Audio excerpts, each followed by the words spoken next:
नमस्कार, मैं कंचन नेगी। प्रस्तुत हैं दोपहर समाचार। खटीमा गोलीकांड की 29वीं बरसी पर शहीद राज्य आंदोलनकारियों की स्मृति में श्रद्धांजलि सभा का आयोजन किया गया। इस मौके पर अपने प्राणों का बलिदान देने वाले शहीद राज्य आंदोलनकारियों को श्रद्धांजलि दी गई। मुख्यमंत्री पुष्कर सिंह धामी ने कहा कि 1 सितंबर 1994 में शांतिपूर्ण ढंग से प्रदर्शन कर रहे राज्य आंदोलनकारियों पर पुलिस ने बर्बरतापूर्ण ढंग से गोलियां चलाकर आंदोलन को कुचलने का प्रयास किया था। उन्होंने कहा, उत्तराखंड प्रदेश हमें इन्हीं शहीदों की शहादत के कारण मिला। इनकी स्मृति में हम जितना करें कम है। उन्होंने कहा कि राज्य निर्माण के लिए दिया गया शहीदों का सर्वोच्च बलिदान अविस्मरणीय है। राज्य आंदोलनकारियों के सपनों के उत्तराखंड को बनाने के लिए सरकार तेजी से काम कर रही है और राज्य हित में लगातार फैसले लिए जा रहे हैं। वहीं इस मौके पर केंद्रीय रक्षा राज्य मंत्री अजय भट्ट ने कहा कि 1 सितंबर 1994 को खटीमा, 2 सितंबर को मसूरी और 2 अक्टूबर को मुजफ्फरनगर में हुए गोलीकांड में दर्जनों राज्य आंदोलनकारियों की शहादत के उपरांत ये राज्य हमें मिला है। उत्तराखंड रोजगार सृजन की दिशा में तेजी से आगे बढ़ रहा है। हाल ही में जारी फॉर्मल रोजगार सृजन रिपोर्ट के अनुसार उत्तराखंड रोजगार सृजन के मामले में देश में दूसरे स्थान पर है। मुख्यमंत्री पुष्कर सिंह धामी ने बताया कि हाल में जारी फॉर्मल रोजगार सृजन के आंकड़ों में उत्तराखंड की प्रगति दर वर्ष 2022 के मुकाबले 2023 में जनवरी से जून के बीच 28.6% दर्ज की गई है। 33% बढ़ोतरी के साथ असम पहले, उत्तराखंड दूसरे, बिहार तीसरे, झारखंड चौथे और हिमाचल 5वें स्थान पर है। इस उपलब्धि पर मुख्यमंत्री पुष्कर सिंह धामी ने कहा कि प्रधानमंत्री नरेंद्र मोदी के नेतृत्व में देवभूमि उत्तराखंड रोजगार सृजन के क्षेत्र में तेजी से आगे बढ़ रही है। हम सभी प्रधानमंत्री के कथन के अनुसार 21वीं सदी के तीसरे दशक को उत्तराखंड का दशक बनाने के लिए कार्यरत हैं। उत्तराखंड में विशेषज्ञ चिकित्सकों की पहली तैनाती कर दी गई है। डॉक्टरों को यू-कोट-वी-पे योजना के तहत संविदा पर तैनाती दी गई है। विशेषज्ञ चिकित्सकों को 4 लाख से 6 लाख रुपए तक प्रति महीने का वेतन दिया जाएगा।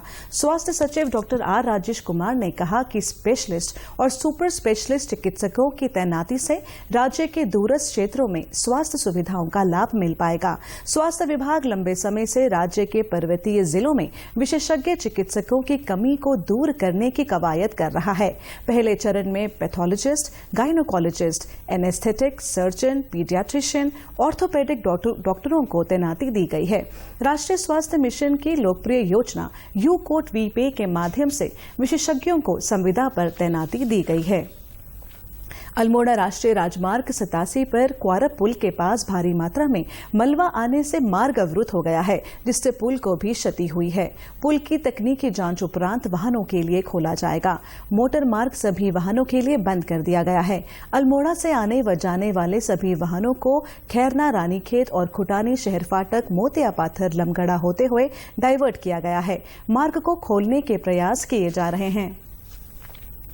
छठा राष्ट्रीय पोषण माह आज से शुरू हो गया है। सितंबर माह को पोषण माह के रूप में मनाया जाएगा।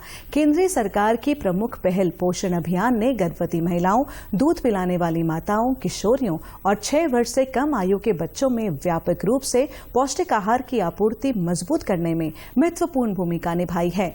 महिला और बाल विकास मंत्रालय ने कहा है कि इस वर्ष योजना के तहत पूरे जीवन चक्र में कुपोषण की समस्या से निपटने का लक्ष्य रखा गया है। मंत्रालय ने बताया कि पोषण माह 2023 में गर्भावस्था, शैशवकाल, बचपन और किशोरावस्था में पोषण के महत्व के बारे में जागरूकता फैलाने पर विशेष ध्यान दिया जाएगा। सरकार ने इस प्रकार की जागरूकता के लिए सुपोषित भारत, साक्षर भारत और सशक्त भारत का नारा दिया है। मंत्रालय ने बताया कि पोषण माह में पोषण की जागरूकता को विभिन्न कार्यक्रमों के जरिए जमीनी स्तर तक ले जाया जाएगा। भारतीय अंतरिक्ष अनुसंधान संगठन इसरो के अध्यक्ष एस सोमनाथ ने कहा है कि उनका संगठन देश के महत्वाकांक्षी और मिशन आदित्य L1 के कल होने वाले प्रक्षेपण के लिए पूरी तरह तैयार है। इस मिशन के प्रक्षेपण की गिनती आज शुरू होगी। ये सूर्य के अध्ययन के लिए अंतरिक्ष में भारत की पहली वेधशाला होगी। इसे आंध्र प्रदेश के श्रीहरिकोटा से दिन के 11:50 पर छोड़े जाने की संभावना है।